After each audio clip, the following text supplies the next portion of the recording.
Friends, 345 days over. Starting from south where Russian military activities has been reduced a lot.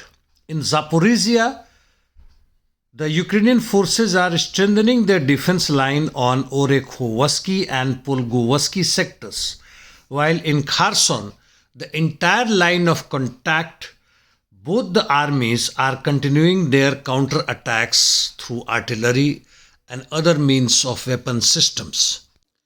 Coming to north, in Kupiansk directions, the Ukrainians have brought in 2 to 3 battalion worth of reinforcements to strengthen their defense. It seems that the Russians are adamant not only in east to liberate the part of Donetsk, but even the entire LPR regions and eventually, of course, the entire Donbass.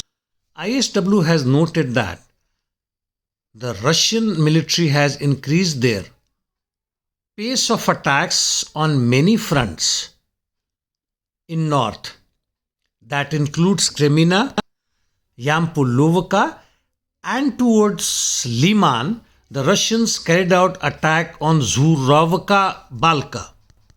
The Ukrainian army tried to attack the Russian defensive line on Gryanikovka, Petropavlovka and Simkovka line, which is east of Oskil River.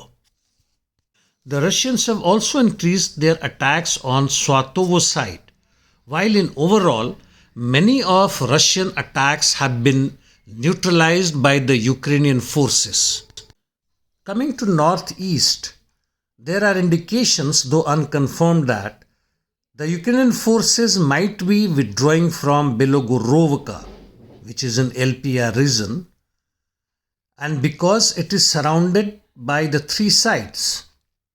Wagner PMC, after their success at south and southwest of Siversk and even north of Siversky Donetsk, are likely to move towards Belogorovka, and which will become very difficult for the Ukrainians to hold in the existing circumstances.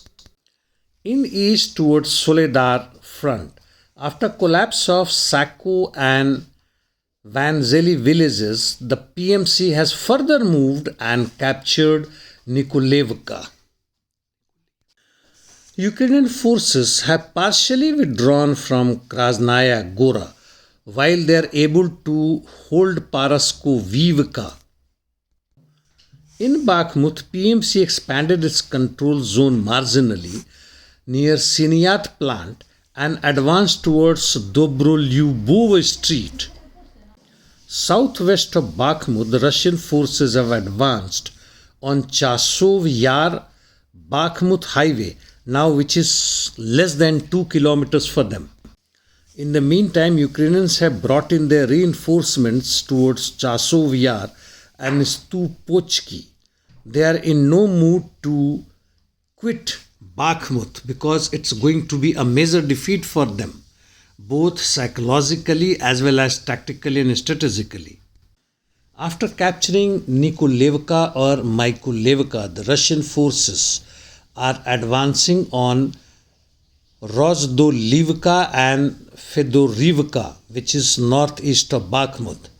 As far as the rest of the eastern Ukraine is concerned, the fight is continuing but without much changes, that is Marinka and Ugledar. And ISW has again said that, accepted rather, that the Russian forces have advanced in northeast Bakhmut and even in north outskirts of Bakhmut, though it is incremental. And that's all from the war zone.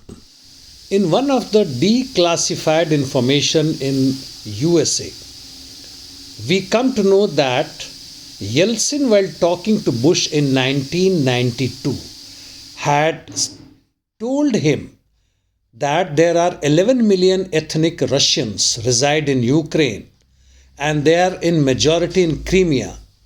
They could vote to join Russia. So in connection with this fact, I do not think that Ukraine will make some sharp turns. Albeit, he also told that there are rise of nationalist lawmakers in Ukraine. What a man! Russia has witnessed sharp rise of renegades, especially after Khrushchev and he himself being part of it. To cite US imperialism through various other means, earlier to him was Trotsky, and last but not the least was Gorbachev. Well, thank you, friends. That's all.